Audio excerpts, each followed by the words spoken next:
بسم الله الرحمن الرحيم يا أيها الناس اتقوا ربكم إن زلزلة الساعة شيء عظيم يوم ترونها تذهل كل مرضعة عما أرضعت وتضع كل ذات حمل حملها وترى الناس سكارى وما هم بسكارى ولكن عذاب الله شديد বিসমিল্লাহির রহমানির রহিম। হে মানব জাতি, তোমাদের রবের গজব থেকে বাঁচো। আসলে কিয়ামতের প্রকম্পন বড়ই ভয়ঙ্কর জিনিস।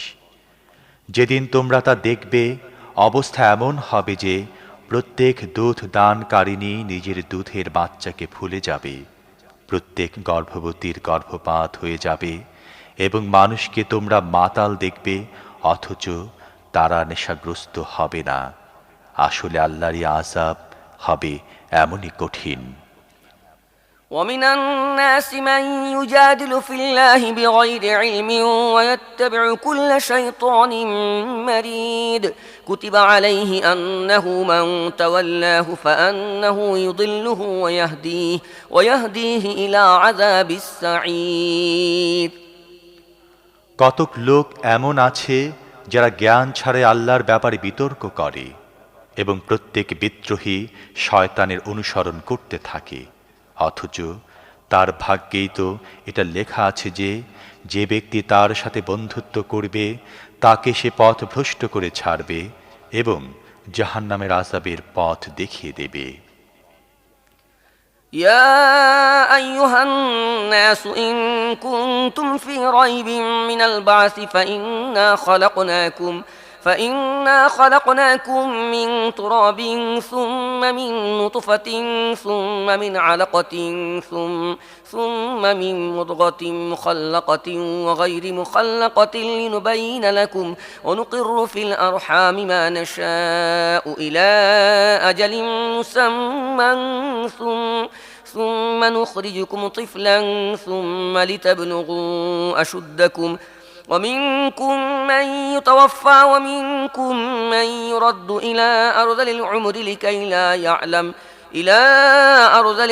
لكي لا يعلم من بعد علم شيئا وترى الأرض هامدة فإذا أنزلنا عليها الماء اهتزت وربت وأنبتت من كل زوج بهيج ذلك بأن الله هو الحق وأنه يحيي الموتى وأنه على كل شيء قدير وأن الساعة آتية لا ريب فيها وأن الله يبعث من في القبور।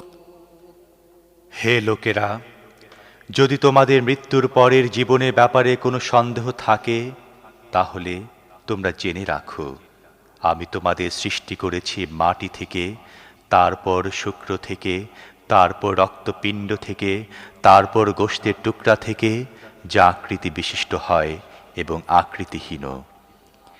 আমি বলছি তোমাদের কাছে সত্য কিছু স্পষ্ট করার জন্যে। আমি যে শুক্রকে চাই একটি বিশেষ সময় পর্যন্ত গর্ভাশয় স্থিত রাখি, তারপর একটি শিশুর আকারে তোমাদের বের করে আনি, তারপর তোমাদের প্রতিপালন করি যাতে তোমরা নিজেদের পূর্ণ যৌবনে পৌঁছে যাও। আর তোমাদের কাউকে কাউকে তার পূর্বেই ডেকে ফিরিয়ে নেওয়া হয় এবং কাউকে হীনতম বয়সের দিকে ফিরিয়ে দেয়া হয়, যাতে সব কিছু জানার পর আবার কিছুই না জানে। আর তোমরা দেখছো জমিন বিশুষ্ক পড়ে আছে, তারপর যখনই আমি তার উপর বৃষ্টি বর্ষণ করেছি তখনই সে সবুজ শ্যামল হয়েছে, স্ফীত হয়ে উঠেছে এবং সব রকমের সুদৃশ্য উদ্ভিদ উদ্গত করতে শুরু করেছে। এসব কিছু এই জন্যে যে আল্লাহ সত্য, তিনি মৃতদেরকে জীবিত করেন এবং তিনি সব জিনিসের উপর শক্তিশালী। আর এই একথার প্রমাণ যে কিয়ামতের সময় অবশ্যই আসবে, এতে কোনো প্রকার সন্দেহের অবকাশ নেই এবং নিশ্চয়ই আল্লাহ তাদেরকে উঠাবেন যারা কবরে চলে গেছে।